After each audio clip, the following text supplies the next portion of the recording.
Welcome to Ironwood Cancer Insights, a podcast dedicated to exploring a myriad of topics surrounding cancer, from diagnosis to treatment and survivorship. Episode 7, Staying Positive. During Challenging Times, with social worker Jodi Puhalla. Hello and welcome back to Ironwood Cancer Insights. My name is Delaney and I'll be your host today. I have special guest Jodi Puhalla with us. She's a social worker over here at Ironwood. Today we're going to be going over some positivity tips and how you can get through challenging times.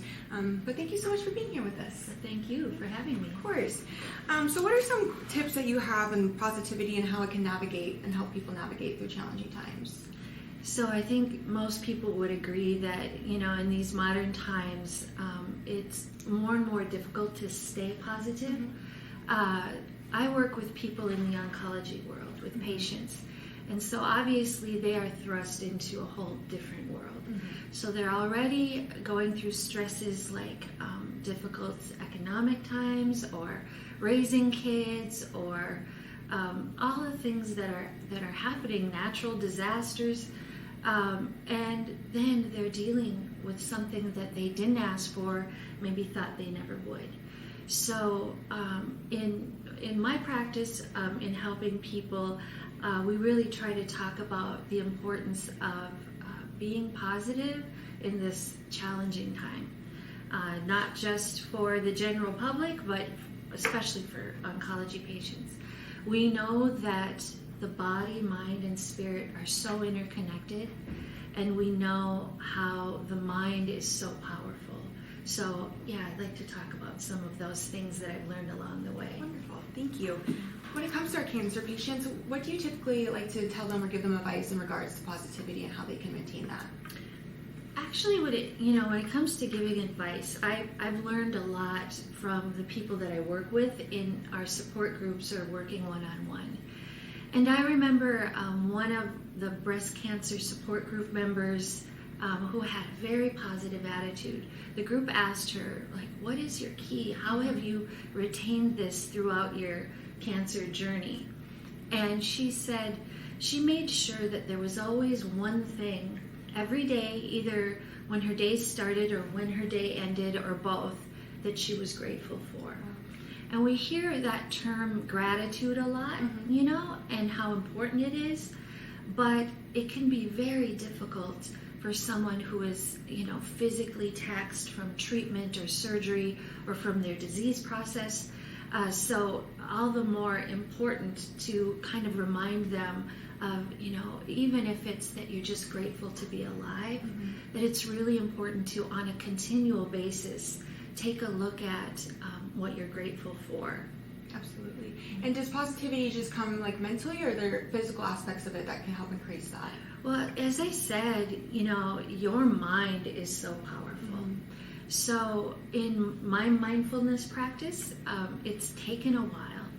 But what I learned, especially living in Asia, is where I lived, their mindset was a bit different than here in the Western world.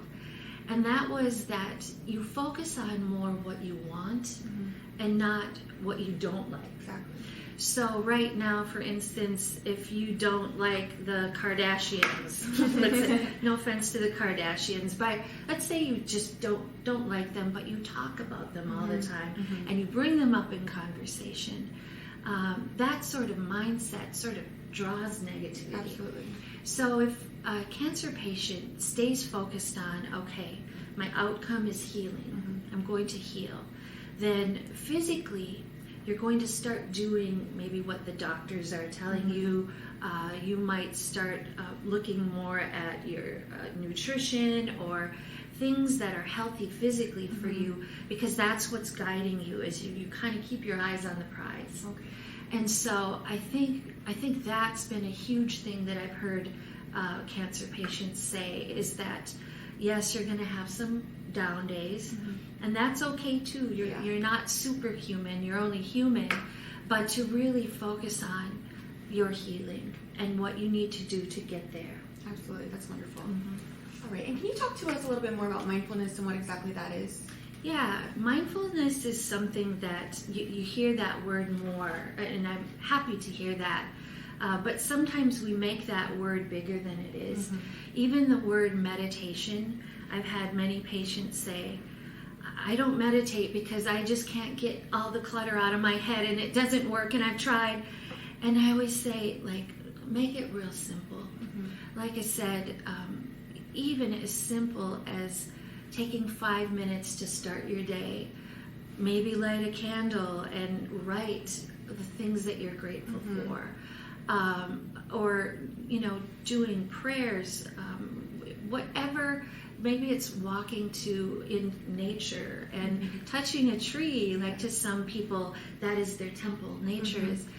Meditation and mindfulness doesn't have to be so elusive to us, because it really is about stilling your mind for a moment, so those positive thoughts you actually can bring in. Because if you're in a state of mental clutter and maybe future tripping, which means like, what if this happens and what if this happens, which is very common for a cancer patient, or maybe it's, if I would have done this and if I would have eaten this, and they say if you're looking in the past, that can really lead to depression. Looking toward the future can lead to anxiety. This is a way of centering yourself to calm yourself, and it can really impact your day. The interesting thing about meditation and mindfulness is the more that you practice it, it seems like the more that it's amplified. There's so many on YouTube.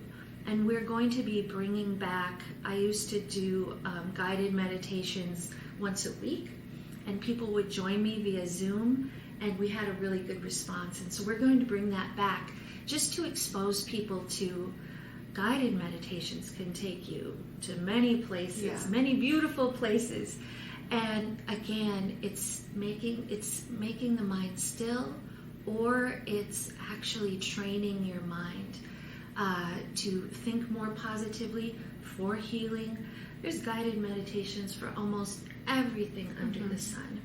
So mindfulness can mean a lot of things, and I can talk more later about some of the things that we introduce here at Ironwood. But to start, for someone that just says, I've never done this, all it means is creating a space to quiet your mind. Maybe you also learn about breathing and the impact that has on us, because most of us spend a lot of the day like just kind of not breathing properly. And so it sounds simple, because it is, but it's something that we might not be mindful about until we start reminding ourselves. So it's taking those moments and just breathing and learning about that. So, but I recommend to everyone, not just cancer patients, to have some sort of mindfulness practice. A lot of people like to journal. Maybe they don't need to talk, but they just want to get out emotions by writing them down. It's bringing all that stuff, that inner turmoil, and taking it outside of yourself. That's really the key. So we talked about how important self-care is and how valuable that can be to a patient or anyone in general. How important is it to have a good support system when it comes to friends, family, and just a team behind you? Yeah, that's typically the first thing that I ask people if they call or if I reach out to them, is I'll say, what are your support systems in your life? What's interesting is some people are shocked when they get a cancer diagnosis, because sometimes the people that they thought would be really supportive, they just can't believe how they don't know how to show up. It's extremely important to have people around you, whether they're friends or family. And I'll be honest, I talk to patients on a regular basis who say, I'm always the positive one. I've been the rock. I'm the one that brings casseroles, to someone who's sick.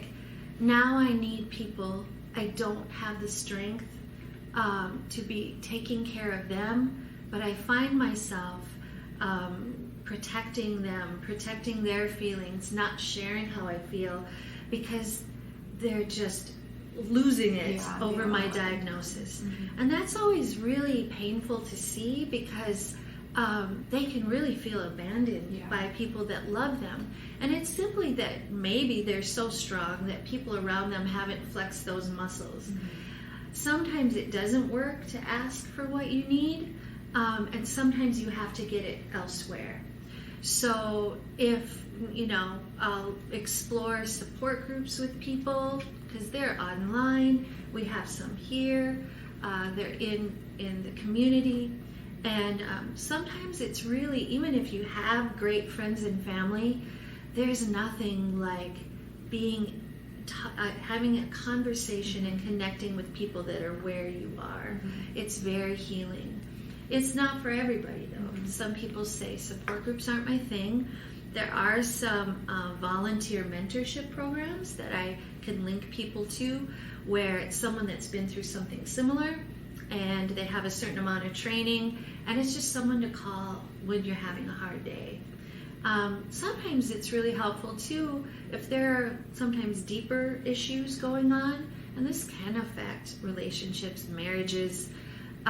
Sometimes it's important to talk to a professional and process things as well. Sometimes people say, that their counseling was invaluable during this time. Other people, not necessary, but staying connecting with others is good too. And I've heard some say that it gets so tiresome, always being the one who people are asking, how are you feeling, how are you doing? And they sometimes just want to talk about something else. Yeah. So that friend that just shows up and just is there with you, no advice. In this culture, we're always giving advice to. Yeah. And that's usually not very helpful. But having that friend that just wants to laugh about the same things you used to, maybe even talk about their stuff going on. A lot of patients say it's such a relief because, frankly, I'm sick of my stuff. Yeah. So, but again, it's really sad when certain friends can't show up or family members. But I would say, in terms of staying positive, don't dwell too much with that. Yeah. You can pick that up later if you want. And we all know people that are just really clouds of negativity. Maybe you have to work with them. Maybe they're close family members. It's never more important to really evaluate.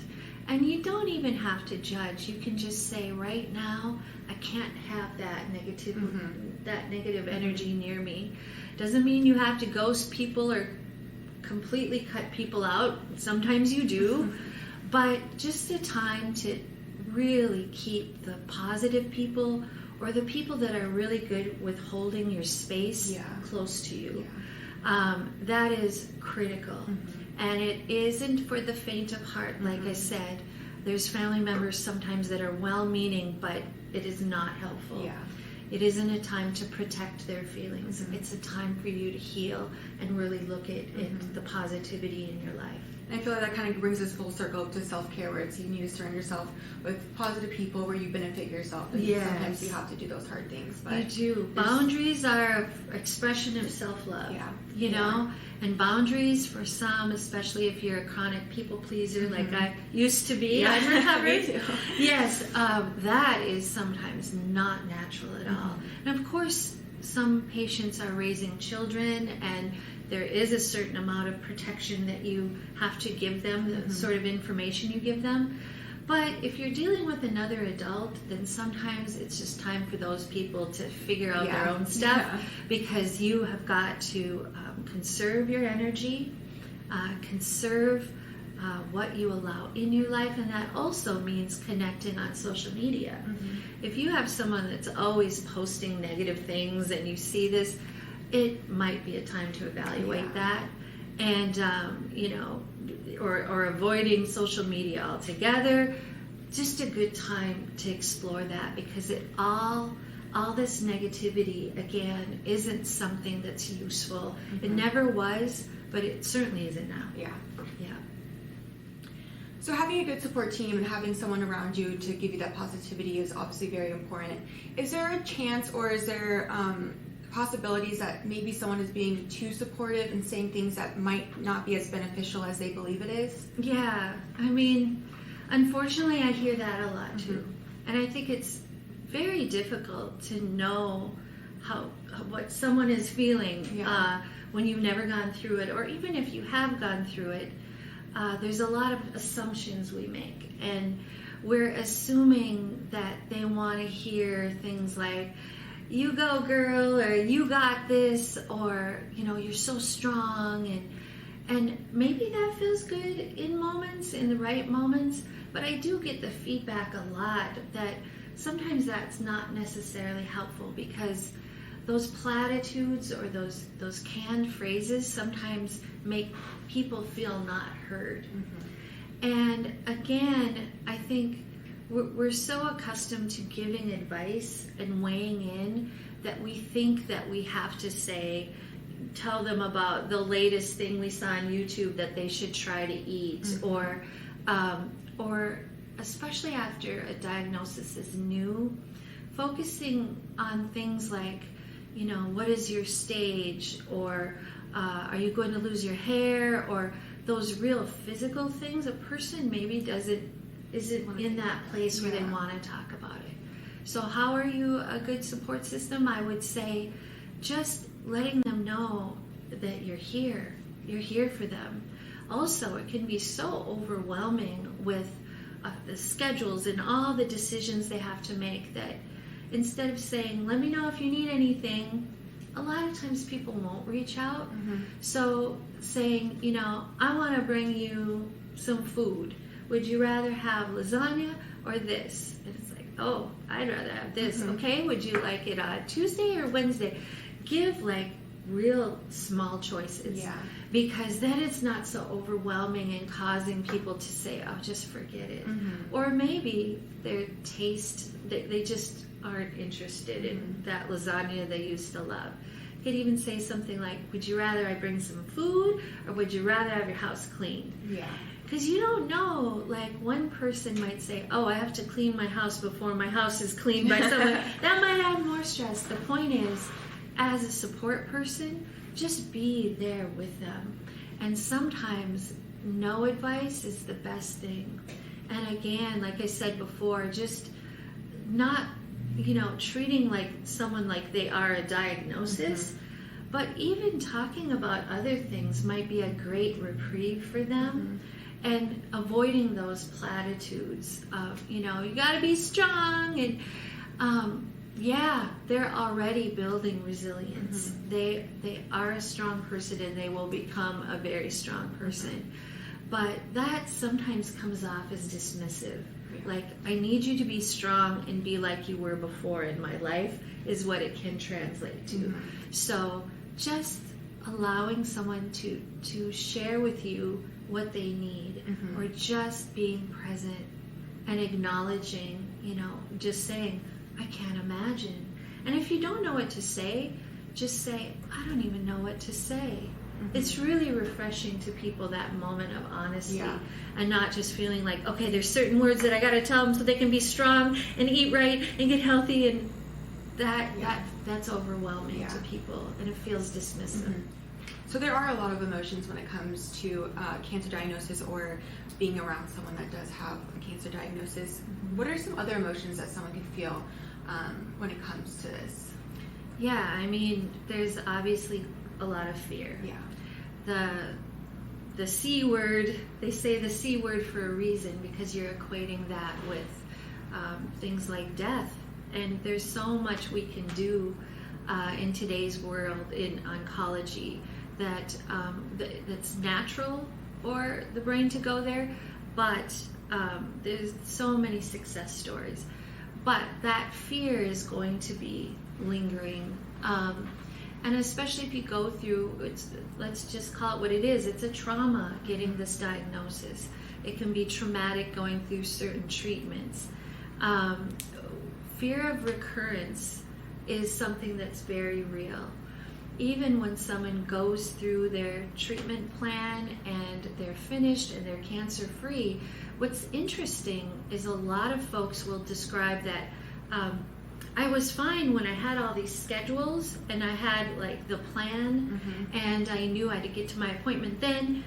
But once you ring the bell, many people will say all these emotions that were kind of stored in their body that they hadn't really admitted to themselves kind of come out, like fear of recurrence.